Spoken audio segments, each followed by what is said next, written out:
Good morning and greetings, everyone. Welcome to Catalyst Energies. My name is Dee. Thank you for joining me. I am so grateful that you are here. Welcome to the Daily Medicine Transmission for April 7th, 2022. Welcome back, everyone. If you're new here, welcome to the channel. Thank you for being here. Shout out to the Starseed Fellowship. We're meeting on Zoom today at 3:30 p.m. Eastern. And if that's something that you're part of, but that's news to you, just make sure you're checking the profile page for Subscribestar, because I do link the access to this exclusive content and the Zoom calls directly there, and also on our private Telegram channel. So that's something you can access through the Subscribestar profile page. So there's also a video linked in the description, and will be at the end of this video if you are watching on YouTube, called Intro to Starseed Ministry. It's just a short 7 or 8 minute preview about what that concept really means to me, why I felt called to bring it forward, and just give you a little bit of insight onto a concept that seems maybe a little weird, a juxtaposition of concepts, belief systems, versions of reality that seem like they're not going to fit. And I do feel very strongly that this is part of the work here, is to find this overlap point or find the creative third with all manner of duality at this point. And so that's all in the description box below. Link to Subscribestar in order to become part of the Starseed Fellowship, link to the website, all of that good stuff. So welcome to the 7th of April, everyone. And who doesn't want to be in this hammock right now, just swinging away in front of the ocean, letting all of this really, vibrant but also very high energy experience just kind of like settle down, like giving it back to the ocean, being in rhythm but not actively engaged in reality just for a minute. It's so important that Aries is consistently seen in astrology as the sign that is output and action and penetration and forward momentum, right? Cardinal fire implies that there's a momentum and an outward direction. And Mars is the agent of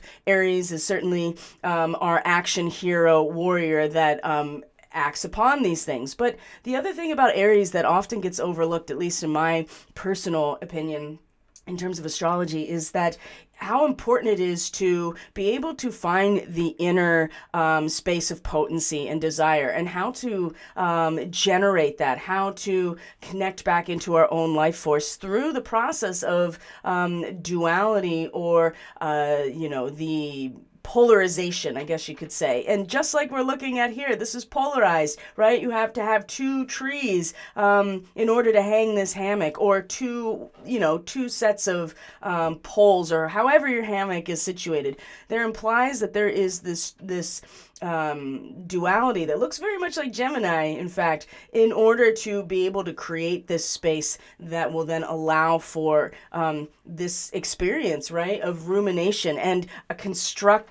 very constructive use and alternation of activity and rest. And it's been, I think, very interesting the last couple days with the moon in Gemini. The space weather, we're going to talk about that. The Schumann, we're going to talk about that in this transmission. It's starting to be a little bit more active. You're going to see that the KP index, the geomagnetic disturbance, is starting to become a little unsettled. There was a magnetic filament, we talked about this yesterday actually, that did in fact erupt, and we're going to look at what that looks like, a solar tsunami. There has not been an update yet of projected CME from that explosion, but I'm sure there'll be something. And even though the space weather that had been predicted now from solar flares that were over the weekend that are getting here now, they may be minor, but the Schumann definitely blasted early this morning, late last night, and I feel like we're just more sensitive to it in general. And as the moon has been in Gemini, it's been the signals themselves, the back and forth, the binary, the zeros and the ones, and the movement. That's the other thing. As much as Gemini is mutable air, it does imply that there is a malleability and a flexibility here. So there's also a sense of movement. These are not fixed energies. So I think that we're all kind of experiencing this back and forth. And how do we find a sense of inner peace or fulfillment fulfillment while we are experiencing this this swinging back and forth. And I think what we're going to find is the moon is moving into Cancer today, and we're going to have our third quarter moon on Saturday. We'll be streaming live tomorrow for the Catalyst Astrology Report at 10 a.m. on YouTube, and so we'll talk about that because that is our first real crisis point, a challenge with our new moon. And I think it has been challenging. And as we talked about certainly in the forecasts for the subscribers, but even the content that is published, that I publish freely about this last new moon, the Aries new moon, that for all of the idealistic imagery that we are aligning our own growth and development this month, it is going to have the signature of Chiron right with it. So no matter what, whenever we have this idealistic image, it polarizes us internally. And one of the things about Aries, like I said, that often gets overlooked but is an essential part, is to find a way to utilize that polarity within us as the potency and generation of life force that happens within us. So part of this is finding that rest of one aspect of ourselves and allowing the activity of this vacillation or oscillation to be present and not be so impacted by it. And the moon coming into Cancer today, it's going to meet Black Moon Lilith in Cancer. It's going to be in a trine with Venus now in Pisces. So I get the sense here that we have to have some mechanism that holds us emotionally, and this hammock may be more like a hammock in the sky or a flying carpet in some ways, to allow that really, really huge view and view from the moon, view from the center of the galaxy, right? View from our higher self, but also still being completely present and centered in what's happening here. And it's without this duality. I talked about this yesterday in a personal reading. I did a distance session with someone, and something that came out through other, I think it was Dane Rudger that had, for this, these Aries degrees. Oh, it's where Mercury has been. Mercury's not been doing us any favors in terms of really, outwardly oriented speech and thought processes, right? It's getting, there's a lot of action and, desire behind the thought processes, and almost combative. But victory will always be temporary in a dualistic world. And that's something that I think I'd really like to start talking more about, because we are, in fact, still very much entrenched in this white or black concept. And I'm actually surprised that we're still kind of collectively focused there for the most part. And you can see it, but it's coming out in all kinds of ways that are that I'm not going to talk about here, but we'll be talking about it on the fellowship. There's a lot of different social and cultural aspects that are being brought out that are forcing people to really just like distill everything down into these essences of black and white and this side and that side. So how do we maintain ourselves within this process without losing ourselves? And yesterday, like I said, that Saturnian influence, I want out. I want to go home. And we always return back, but we're here for a reason right now. And so we need some tools, and astrology can allow us to anticipate the general themes that could be part of our daily experience or our regular experience here in our life and our consciousness, and use conflict or harmony, use it as a resource in order to create something new, to transform, right? That's the name of the game, transformation. And of course, Pluto, being where Pluto is like initiating that and going through that process at probably the most fundamental levels of reality for the standard person. So it's not exactly easy, but it's not exactly easy for those of us who identify as even awake or aware at this point. So there's constructive use here. You have to find it for yourself, and we'll look at the astrology to see what comes through for this transmission in terms of, that would be a useful way of thinking about this. But I mean, I can certainly feel it. Like, there are certain social issues, and we all have them, that are particular triggers. We all got our thing, or a collection of things that really get us, like, in that combative Aries type of mode as well. So being aware of that is important, so that you are not also withdrawing and, like, totally folding in on yourself. Because that was Venus yesterday, right? That second degree of Pisces is like about having to exercise some caution, and know that you are, part of the Piscean element is that you are exposed to everything else when we're all melted into the same pot, right? And so, but now there's a sense of balance and harmony in that third degree. And in fact, that is where the Cancer moon is going to meet Venus in a trine. So we'll look at that. But this is definitely speaking to me today for sure. So let us know in the comments how you guys are doing, like how you're feeling, what's going on for you, what kind of tools, actual tools are you using in your life that are allowing you to gracefully move through this period as an awake and spiritually intact person, without being totally, just pushed by, the gravity of Saturn is immense. And I think we're all really feeling it right now. So we kind of have to start pulling our resources and finding a way to protect ourselves energetically and emotionally. So part of it is where the sun is at today, right?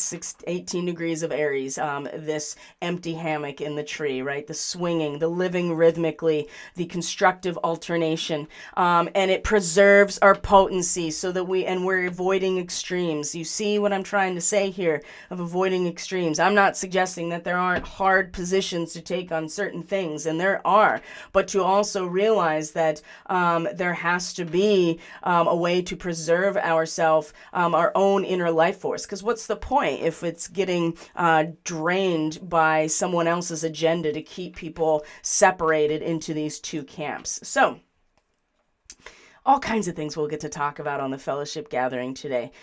All right, guys. So first, let's go into the space weather just to, let's see.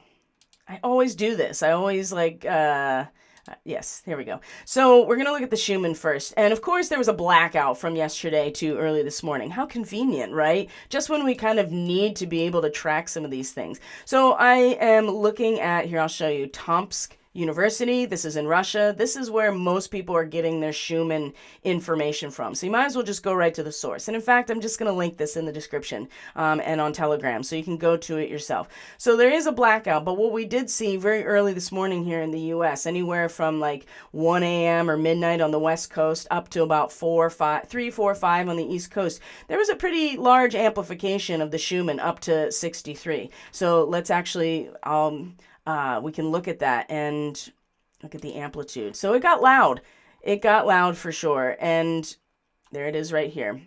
And it started a little bit beforehand. There was just like a blip up to about 26, 27. And then within the hour, it went from there all the way up to, it beyond doubled, went over double up to 63. So it got very loud. And I don't know about you, but yeah, I was up at 4. My spouse was probably up earlier than that and couldn't sleep, and then fall asleep on the couch.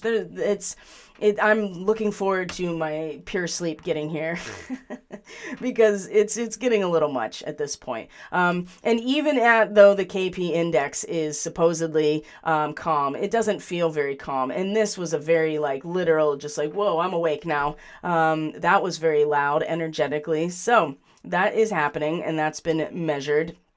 And if we just look at, it's the same thing, the amplitude and the frequency. We'll look at the frequency itself. It does the standard drop in pitch with the amplification of the field itself, right? And we've talked about that before, relating it to playing an instrument, a wind instrument, or any instrument, really, even your own voice. When it gets louder and you want to maintain the quality of the tone, sometimes you got to drop that embouchure, right? You got to drop the pitch in order to do that. And that means that the wavelength is slower. That means that the energy, the frequency is lower. So, but it also means that it got really loud in that moment. So when we take a look at the space weather, I want to show you this today.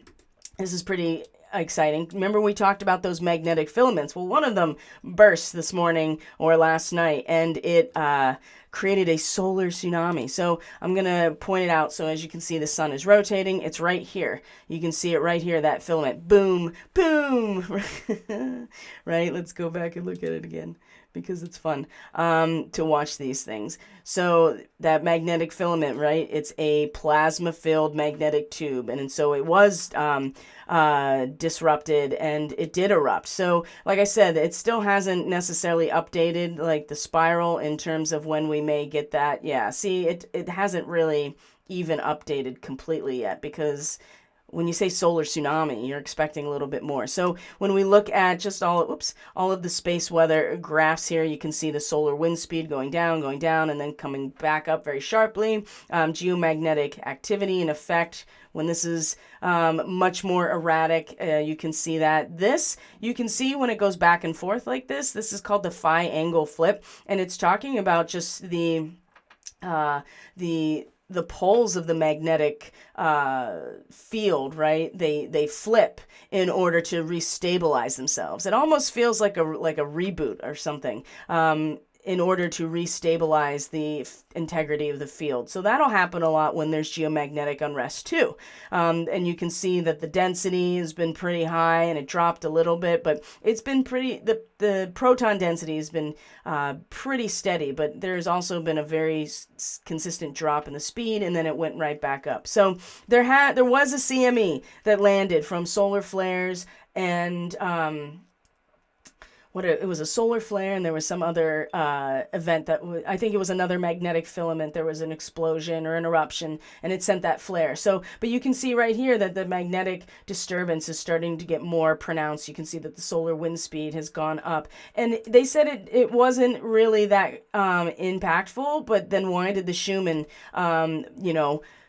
and that's probably why, right? The Schumann amplified, the field got louder, it buffered in a lot of ways, and so the CME came in and didn't actually have as much of an impact on the field as it could have possibly. So that's just my interpretation of that. I'm not sure exactly if that's all the right mechanics, but so we looked at that, and I just want to show you from spaceweather.com. You can see right here, KP4. Remember that graph on Telegram? It shows you when solar weather, so the KP index or the solar storm conditions, or even the class of solar flare, the more intense it gets, the more of these types of physiological and psychological effects start to be present. So it's unsettled right now. Here's a coronal hole. So we're expecting to get the coronal hole stream, the solar wind coming from this hole over the weekend, right? Sunday into Monday. So you're just going to track and see what happens. See how you're feeling as well. So let us know how you're feeling. You having problems sleeping,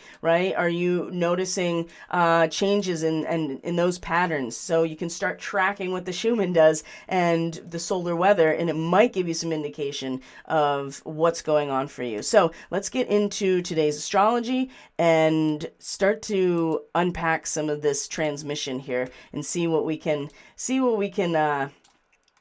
utilize for our own benefit here. So this is very early this morning on the East Coast. So this is before the Schumann came into that, substantial amplification. You can see a lot of very strong aspect lines. This is because by tomorrow, Jupiter will be in an exact aspect with the nodes of the moon, right? It'll be in a trine to the south node. It'll be in a sextile to the north node at 23 degrees, like on the dot. So we'll talk about that at the end, because this is what we'll be going into tomorrow. But in the meantime, as of last night, the moon is still in Gemini, right? And it's just the back and forth.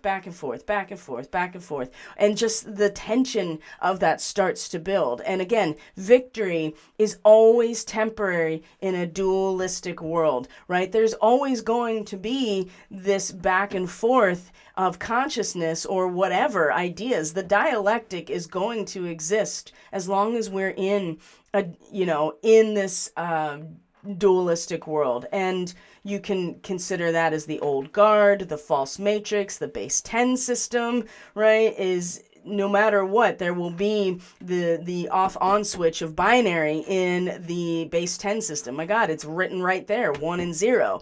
And so I think that just feeling into that, like what is that? It's just been getting really aggravating. And then the Sun and Mercury in Aries, having an Aries new moon with Chiron in tow has just been that much more. So curious how people are also experiencing it in their lives right now. When you attempt to align yourself, and this really has a lot to do with where that new moon happened in your chart. It'll tell you the area of life that this is expressing itself. So the first real transit with the moon still in Gemini overnight was this quincunx to Pluto. And it wasn't even really overnight. It was early this morning. Maybe we'll see here that it was actually in alignment with, no, it was definitely early this morning. This says 7:45, so we're looking at probably 8 a.m. by the time it has reached and passed the quincunx to Pluto. So Pluto in Capricorn.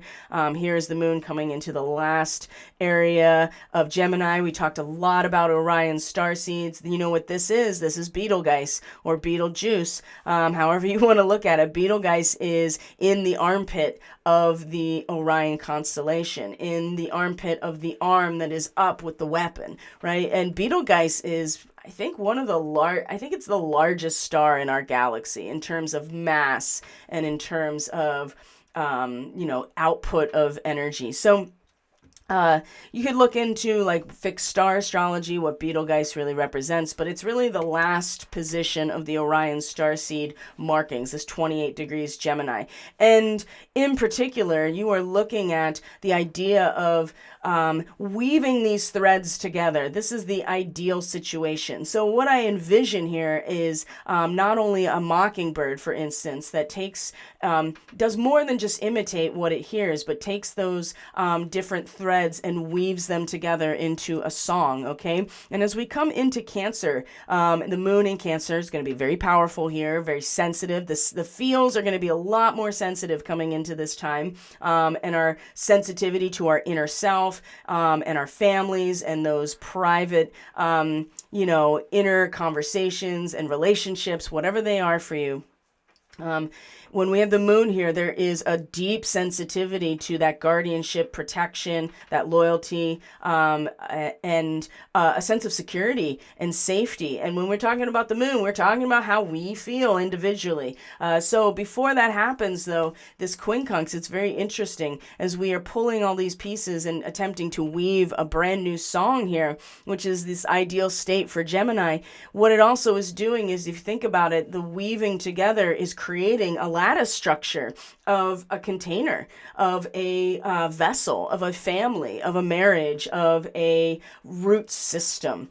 And even though it's in a quincunx, right? What's that quincunx? That is that 150-degree angle. That is 5/12. It is this moment of opportunity and readjustment because they don't fit together seemingly, because you're talking about Capricorn, cardinal earth, and mutable air, right? Sometimes you can see this play out in just people in terms of you can think about and have all day, entertain ideas and all the iterations all day. But when it comes down to what's right in front of you and the structure of reality as a whole and how we contribute to it, Pluto is just, doing Pluto's thing. And so there's an adjustment here that we have the opportunity to participate in that.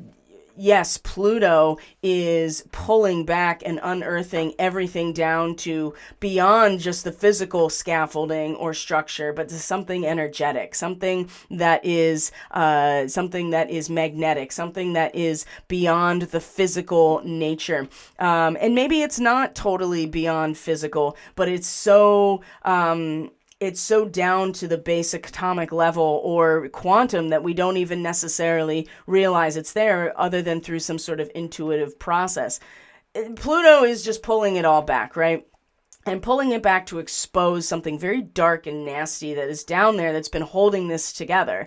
And when you're faced with that, I think that it can be sometimes difficult to feel within yourself this like, well, I don't want to weave these threads together. I don't even want to imitate any of this. But there are aspects here that I think are worth identifying and seeing how we can put our own spin on it, or take in some of these patterns, right? So you're thinking about like a musical phrase. You could take it and perhaps you are putting it together into a whole new set of ideas. And the adjustment here is, I think, just something as simple as not compartmentalizing ourselves, but realizing that it never ends.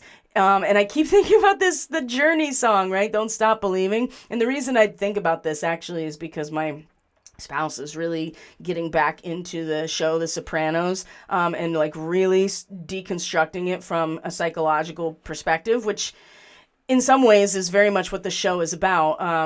It's because it starts out that way, with the main character being in therapy and addressing like all of the and all of them, right? This whole subculture and the psychological and almost sociopathic tendencies. Anyway, the point is that it goes on and on and on. And so Pluto, we have to remember that Pluto is here for transformation and creation and metamorphosis, but that will require, of course, this destructive process that's going to keep happening all the way up, into the end of 2022 in terms of Pluto's position in relation to the United States chart. So July is when it crosses back over that point again. July 11th, actually. So in the meantime, though, the adjustment is, it's a never-ending process of growth. It's a never-ending process of creation. We take these threads and we weave them into something new. And it's something we're going to have to do each within ourselves. And maybe it's so subtle and it's in our feelings that we don't necessarily understand it right away, but it's the adjustment here that is important, that releases some sort of energy or fits something together that normally wouldn't. This is transmutation through this process. So that's the first real transit, and then the moon actually moves into Cancer shortly after that and meets Lilith and trines Venus. Now, in the meantime, there are two larger transits. One is that Chiron is in a sextile to asteroid Vesta up here in Aquarius, and Vesta is the hearth flame. She represents the eternal flame that warms the soul and the spirit, keeps the community together, right? The hearth flame is where, the family would cook their food, or they'd gather around the fire for, communion with each other to keep warm, right? At a very basic level. And so Hestia was one of the most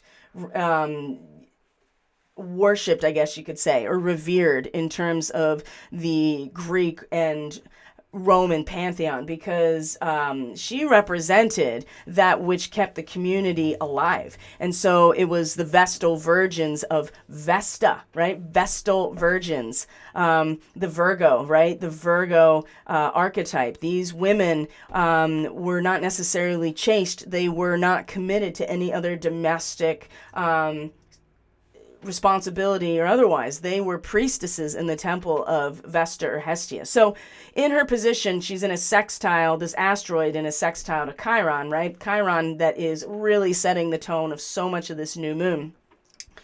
And the action, the idealism, the life force within all of us that we're expressing, right? The sun is our outward expression and how we, know our own voice. So, but Chiron has been activating this frustration, a lot of frustration, a lot of forcing the status quo maybe before it is ready to actually unfold, right? Just like the life of a plant has to go through the process of growing. It can't just like magically become something. And that's the frustration that Chiron has been sitting at. So in this sextile to Vesta today, which is at 13 degrees Aquarius, it's the barometer, right? And so when we can tap into Vesta as this hearth flame, the transmutation that is brought about by fire and the friction that creates the fire and the catalyzing effect of the fire, either by cooking or keeping us warm or representing our own spiritual transformation. It's in our ability to, all of us, be able to tap into the shifts and changes in the collective consciousness that I think that we can apply to Chiron and kind of, again, step out of this old story that is putting us back into, well, we can only be one or the other. I'm either a victim or I'm saving everyone, right? I'm either healing other people or I have to, I'm healing other people and completely bypassing my own work. Or I am fully focused on all of my old identities and can't get myself out of it. Therefore, there is no sense of who I could be. All of these things that Chiron is, pushing buttons for us to all like just kind of blow around, explode or blow up or just try to force something. It's in the sextile to Vesta, right? When we can feel into the changes, the drops in pressure socially, right? Be able to anticipate. Then there's something to be said for stepping outside of this old story of Chiron and not letting this frustration. It's like the frustration of a teenager, right? Where who you're starting to become yourself, and there's just a lot of frustration there when you're in that part of your life to get somewhere else, because where you're at right now is not anywhere close to where you can be, and sometimes it's difficult to even articulate that as a younger person. Even in the best case scenario, when you can articulate it, it's still explosive. There's something here about being able to find our sense of, communion with each other, and that communion and that eternal flame is allowing for us in some ways to be able to identify when things are shifting and changing, right? That we're tapping into that and the movement there, rather than in getting caught up in our own egos desire to push an agenda, okay? And again, this is where the frustration gets enacted. So the other thing, speaking of Aries, is that Mercury comes into an exact sextile with Saturn, also in Aquarius today. So this dynamic of Aries and Aquarius in that sextile is very present and will continue to be present tomorrow, because then it's going to be Mars that Mercury comes into a sextile with. So Mercury, let's look at it. Mercury and Saturn is coming into this sextile. Well, we know Saturn, where Saturn has been sitting, which has been this force field that is like, this limitation is exactly what is needed to be able to train and discipline your own energies, and not just yours, but your ability to hold the energies of the collective consciousness. Aquarius is the water bearer. So there's a sense of not so much suppressing or overcoming like our more base drives, but to utilize that energy, which is very Aries oriented actually, to become very trained and disciplined human or individual mind. So the sextile, again, is very much supporting this process, and that we have everything we need within us, right? Inner fulfillment. And so with Mercury, it's becoming aware in our mind and realizing that our mind and our mental faculties are, in fact, everything that we need. And we can really find some sort of anchorage in the privacy of our own functioning, if that makes sense. And again, it's about this inner fulfillment. Everything we need is already developing and growing within us. And I think it gives a sense of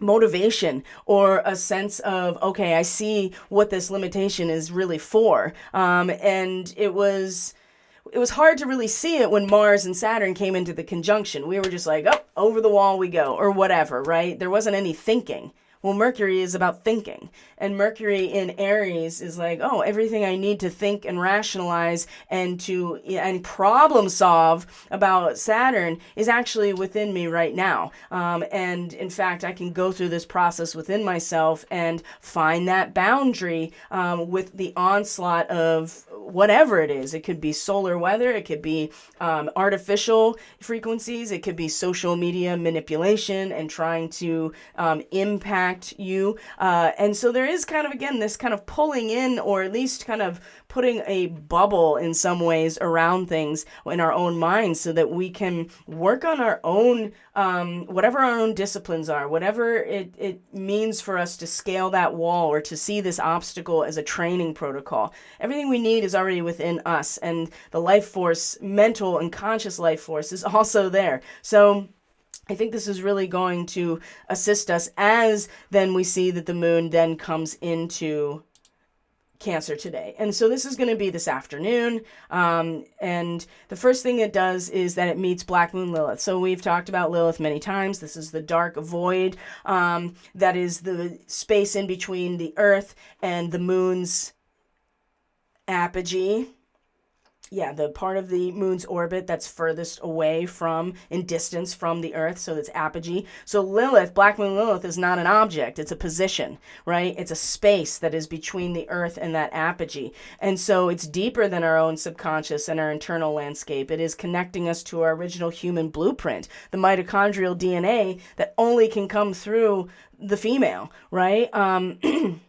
Makes you wonder what all the agenda's for, to kind of eradicate all of this natural capacity for human reproduction. But this meeting, first of all, is a sense of real preservation, primal preservation that we're able to feel within ourselves. It's very, I wouldn't necessarily call this subtle, but it will be a sensitivity that may not be very obvious to our mind. It'll be something that we deeply feel, and something that connects us to where we've come from at a human level, and our connection to this planet and this planetary system as well. This is also what Lilith represents. Now, oftentimes this is something so deep and primal that we kind of like push her over into the corner, but she finds her way. She absolutely does, and she will be heard. And so through our own feels, she will be heard. But this also suggests that there is a real strong need to protect ourselves emotionally.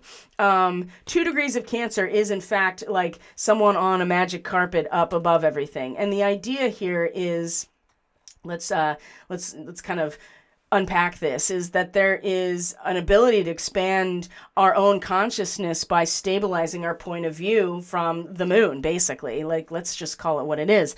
And there's a contemplation that is able to happen here as a result of this elevation, and our comprehension is spread out over a much larger area. So the downside of this particular degree is that we become impatient with all immediate considerations and just kind of stop paying attention, right? And, it's kind of a fake transcendence. It's more of I just don't want to, or it is as a result of that, we become impatient with what's happening right now and not taking that bird's eye or moon eye view. And so with the moon and Lilith coming together at this point today, it is going to, I think, enhance and make very strong inner stirrings, a very strong and powerful emotional and feeling-based experience of the need to expand our consciousness and stabilize our point of view at a much higher level for the sake of our own emotional health, to be honest, I feel like. And it's not easy because there's all this Aries energy that is amplifying, the aggressiveness and a sense of action and output and fighting and exertion. And there's something to be said for those things. We're not going to be able to necessarily, just ignore them, because we have the sun, we have Mercury, Pallas Athena. They're all in this now, either second or coming into the third decan of Aries. And remember what that fourth decan is, or the third decan, sorry, is the Four of Wands, right? The completion. We've been seeing that. We saw that in the ministry on Monday. And completion, Venus in Aries, a sense of real material and physical in some ways, coming about, right? That potency and desire and the inner life force exists independently of any of us, but it's when it comes into form, when the seed is embedded in the soil, so to speak, that there's a sense of completion, and that the life force actually now is activated and initiated for growth. And so it's not that we can take it all away, but we also are going to feel such a strong pull, a really deep draw down into where our, ironically enough, as we're drawing down, it's about drawing down and drawing up, right? Being able to take that very wide perspective that is going to be really necessary, I think, for our mental health. That's just what I'm getting from Moon and Lilith together like this. And then the Moon is going to be in a trine with Venus right after. So this is later today. And then the moon has, doesn't really do much for the rest. I mean, there's small transits and things like that, but it is really when we come into tomorrow where there's another, you can see that these aspect lines get directly, exact with Jupiter, and, then Mercury and Mars will be in their sextile. And you can see right here, the trine with Lilith and the moon and Venus in Pisces. And we may have felt within our own material essence with Venus, our own embodiment, the necessity to, again, protect ourselves, protect our feels, protect our senses from the experience of being fully immersed in the collective unconscious. But now there's a survival element here, and an embodiment of all of the records of achievement which have been part of any fully mature culture leading up to this point. So there's like an absolute certainty, which we can develop in terms of our own conscious knowledge, because there's something to tap into, or continuity of human effort and resource that is preserved in some way, just like petrified wood, for instance. So, Venus in this trine to the moon in Cancer it's something about being able to identify in a very real and sensitive way these records, right? Some sort of representation of past achievements that are not the full story. They're fragments, but there's something that we can, find or see or study. And it will, in fact, have this really emotionally stabilizing effect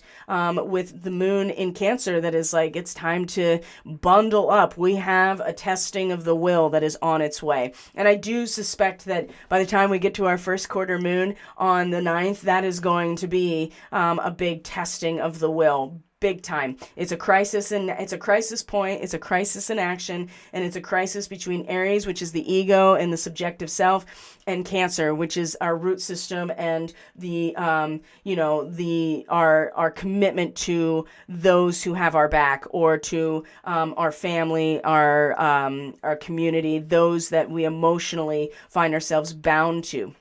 That's going to be a big, I think it's going to be a big, it's going to be a big crisis point. I'm getting the feeling. And right after that, there's going to be this amazing, we'll talk about it in the astrology tomorrow, but there's going to be this amazing kite and a grand water trine that goes along with Jupiter and Neptune as well. So we know that tomorrow, Jupiter, like I said, is going to be an exact trine with the South Node, and a sextile with the North Node. And as we find some sort of meaning, right? If we identify ourselves, Jupiter is a symbol of meaning and expansion, larger than life, right? That is endlessly expanding understanding and always transmuting, right? The alchemical process is ruled by Jupiter, because there's no limit to understanding. There's no limit to new creation as long as we identify how that happens. But the thing about Jupiter is there are no details, right? It's a larger pattern of meaning, and Jupiter is some sort of symbol, right? Some sort of representation. And so whatever that symbol or representation is, when it comes into this relationship with the nodes, is going to allow, whatever we've put ourselves behind in terms of materializing our own conscious ideals or unconscious desires, it's going to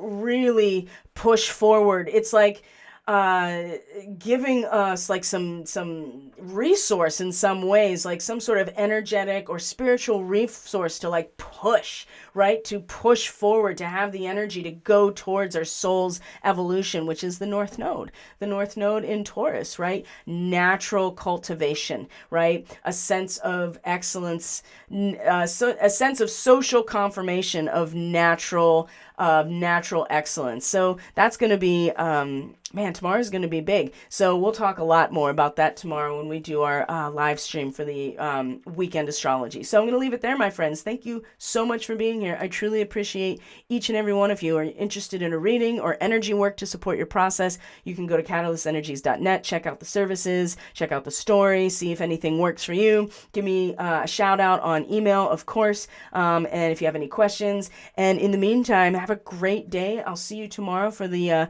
weekend astrology stream. And I love you guys. Take care of yourselves. Take care of each other. Peace out.